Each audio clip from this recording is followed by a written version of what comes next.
কখনো ফ্যামিলিতে বলতেন বাপ মায়ের কথা, বাপ মাকে যে মিস করেন, তার জন্য যে খারাপ লাগে, কখনো ছেলে মেয়েদের কাছে বলতেন এগুলা? জানতো ওরা? হ্যাঁ, ছোট থেকেই ওরা সব জানতো। জানতো না? জি। কান্নাকাটি করতেন? হ্যাঁ। আচ্ছা, আমি একটা ছবি দেখাবো আপনাকে, হ্যাঁ? দেখেন ওনাকে দেখে আপনি চেনেন কিনা, ঠিক আছে? নেন।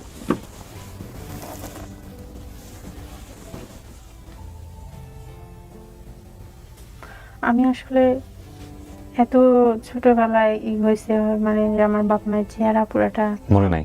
মনে আসে না। কোনো সমস্যা নেই, আপনি যদি না চেনেন কোনো সমস্যা নেই, আপনি জাস্ট দেখে অনেকেই চিনে ফেলতে পারে, এই জন্যই দেওয়া। তার মানে আপনি চিনতেছেন না, তাই তো? চিনতেছেন না? দেন। আর মানুষের তো ইয়াংকালে একরকম থাকে। হ্যাঁ হ্যাঁ, তা তো অবশ্যই। হ্যাঁ বলো। অনলি প্রথমে দেখেন, আমি কথা বলবো না, একটু পরে মাগরিবের আজান দিবে, হ্যাঁ? কারণ আজকে আমাদের একটা লাইভ করতে গিয়ে দেরি হয়ে গেছে। আপনার জন্য একজনকে নিয়ে আসতেছি, একটু দেখেন। আসেন। ওই যে যান চাচি।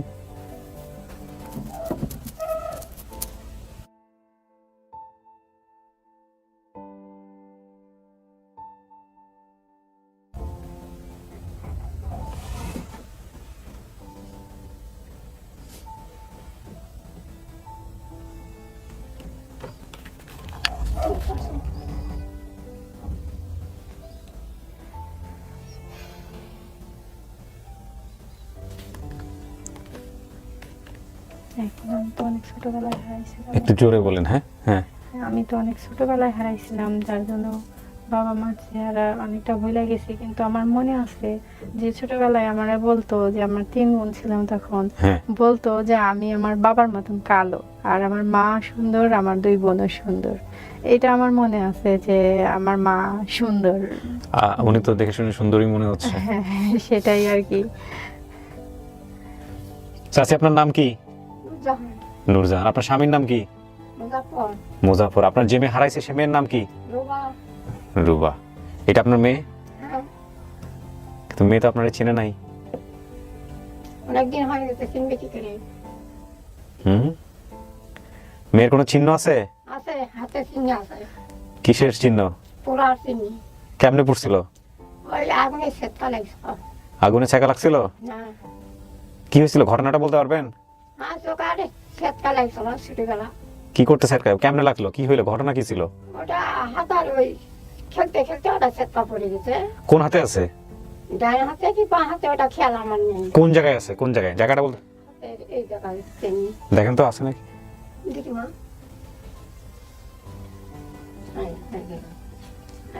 চিনি।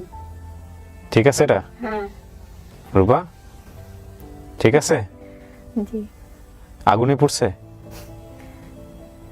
হ্যাঁ, আমার একটা কাটা দাগও আছে, যে আমার মনে আছে আমার ফুফাতো ভাই আর কি ছোটবেলায় আমার একটা আঙ্গুল, মানে ওরা খেলতে লাগছে আমার সাথে, যে কাটা দাগের কথা মনে আসছে আপনার? সেটা চিনি থাকতেও পারে, নাও পারে। ওই ওই ঘাস কাটতে ওই লোকটাকে ফেলাছিল। হ্যাঁ, এই যে সেই চিহ্নটা আমার এখন আছে, মানে ছোটবেলায় তো ঘাস কাটতে গেছে এটা?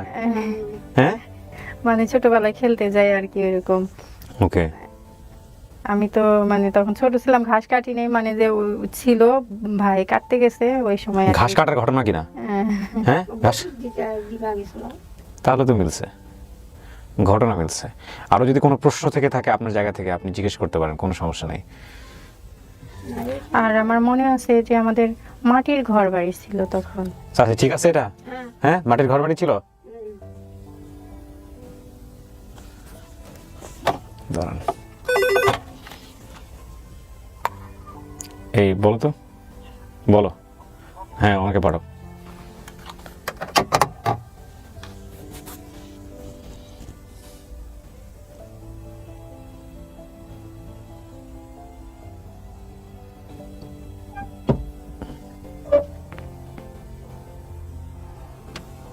আসেন, জানে ডান পাশে গিয়ে বসে।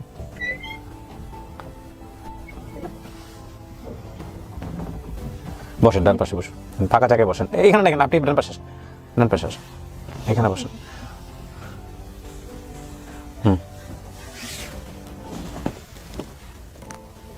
কথাবার্তা বলেন, আমার তো কাজ ছিল সামনাসামনি করা আপনাদের।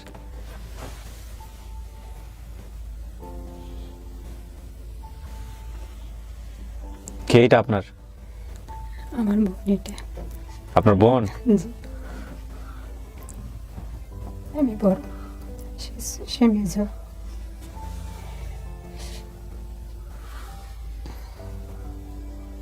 ছোটবেলায় খেলাধুলা করতেন একসাথে? জি, আরে 30টা বছর চলে গেছে।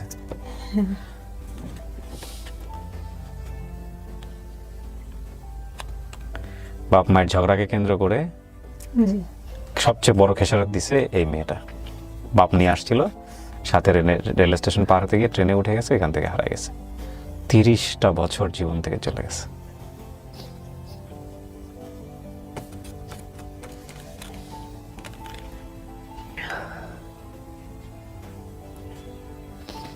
ওনারা চিনছেন?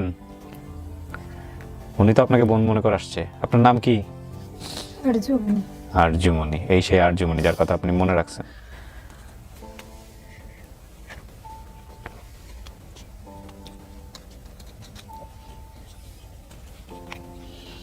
আপনারা মন খুলে কথা বলেন, আপনাদের কথা বলার জন্যই আমি এখানে সামনাসামনি করছি, আর কিছু না। হ্যাঁ, স্টুডিও লাইট টাইট এগুলো ক্যামেরা দেখে ভয় পাওয়ার কিছু নাই।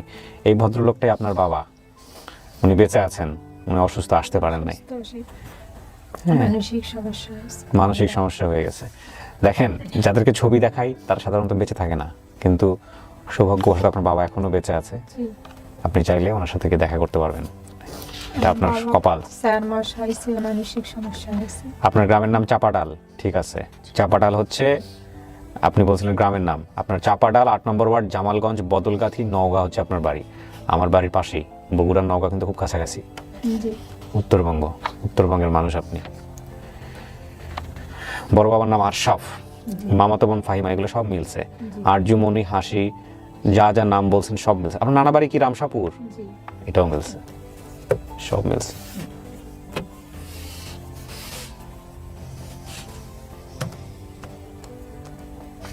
চাচি, মেরে নিবেন না? দিব না কেন? হ্যাঁ, মেনে নেওয়ার জন্য এসেছি।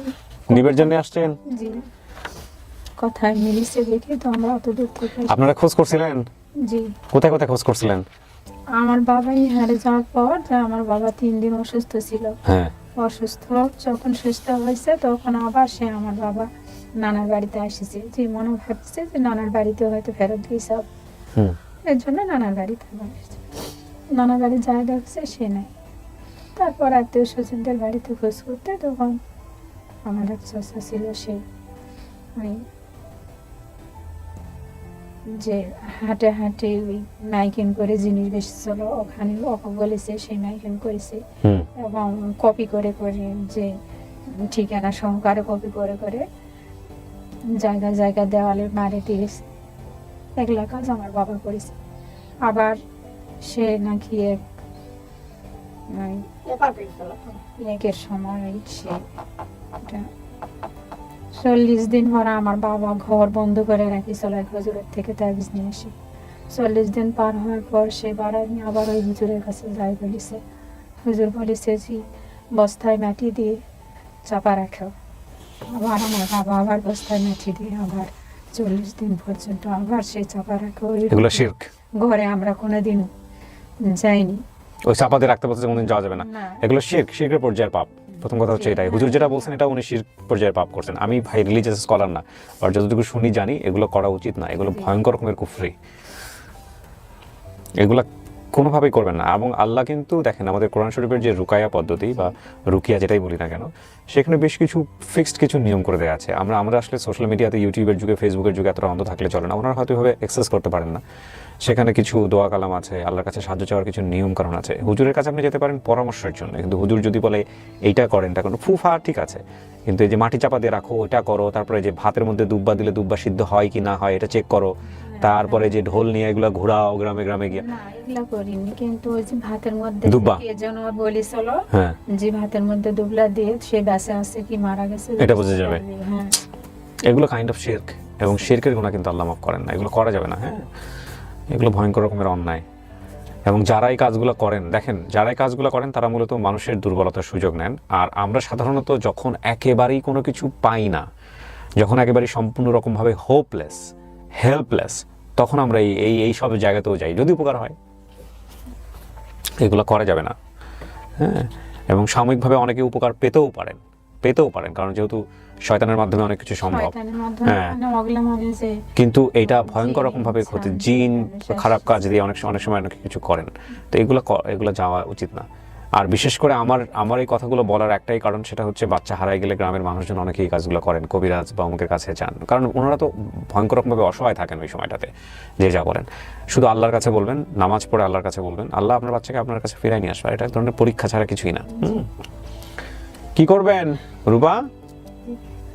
পরিবার মনে হচ্ছে, জি মা বোন মনে হচ্ছে, জি। তো এত জড়তা কেন? কেউ তো কাউকে জড়াই ধরলেন না, কেউ কারোর সম্পর্কে কেমন কিছু জানাইলেন? আমার ছেলে বারবার পড়েছে, মানে বাড়িতে আমি অসুস্থ ছিলাম, আচ্ছা, যেই দিন ভিডিও গেছে হ্যাঁ। বাড়িতে অনেক অশান্তি। কেন আমার শান্তি? বাবা বলেছে, হ্যাঁ। আমার ছেলে বলেছে ওখানে যাই, কথা বলে কান্না যেন না করে। ও ওখানে গিয়ে যেন কান্নাকাটি না কর। বাবা বারবার আমার ছেলে আসতে এই কথা বলেছে। কেন কান্না করলে সমস্যা কি? আপনি অসুস্থ এই কারণ? সহ্য করতে পারিনি থেকে আমার ছোট ছেলে বুকে ধরে নিয়ে শুয়ে আছি আমি সেখানে। ও আরে, সব কান্না, সব এক্সপ্রেশন চোখে দেখানো যায় না প্রিয় দর্শক এবং শ্রোতা। ওদের মনের ভিতরে আকুতিটা আপনারা বোঝার চেষ্টা করবেন।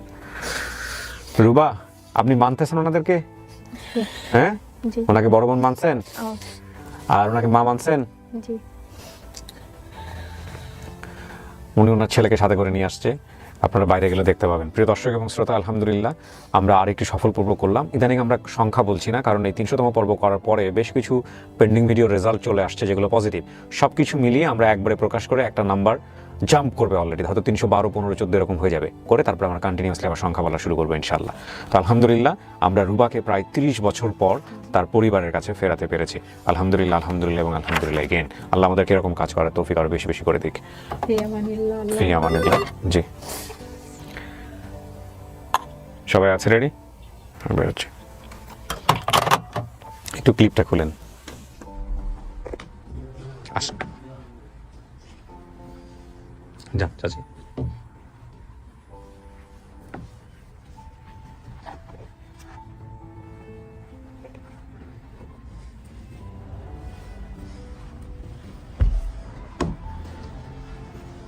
ওনার ছেলেকে নিয়ে আসো।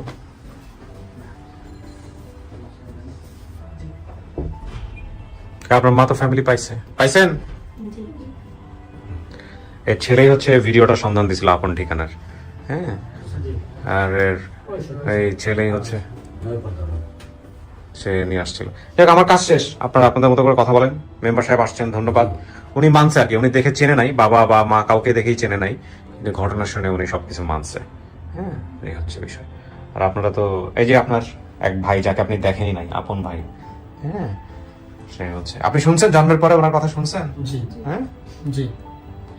সবাই একটু আনুষ্ঠ আজকে, মানে কেউ কোনো কথা বলতেছে না, শোক দিবস পালন হচ্ছে মনে হচ্ছে।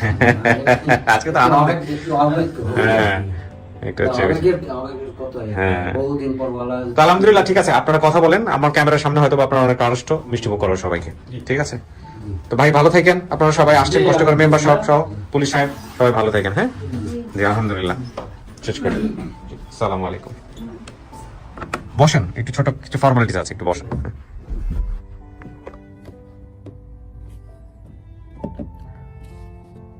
খুব কঠিন আসলে, কখনো কখনো পাথরের মতো হয়ে যায়, নীরব, নিস্তব্ধ এবং একেবারে অন্যরকমের একটা অনুভূতি, তাই না? আবার কখনো কখনো আবেগ থামানো যায় না। মানুষের এই আবেগ প্রকাশের ধরন এক একজনের এক এক রকমের। ভিতরে ভিতরে কেউ ধ্বংস হয়ে যাচ্ছে কিন্তু বাইরে থেকে বোঝা যায় না, আবার ভিতরে ভিতরে হয়তো অতটা না, কিন্তু বাইরে এত আবেগ পড়ছে যে মানুষকে সে কনফিউজ করে ফেলছে। এই আবেগ খুবই বড় একটা জিনিস ভিডিও কন্টেন্টের জন্য, খুবই বড় একটা জিনিস। তবে আবেগ প্রকাশের যে ধরন সেটাও অনেক গুরুত্বপূর্ণ।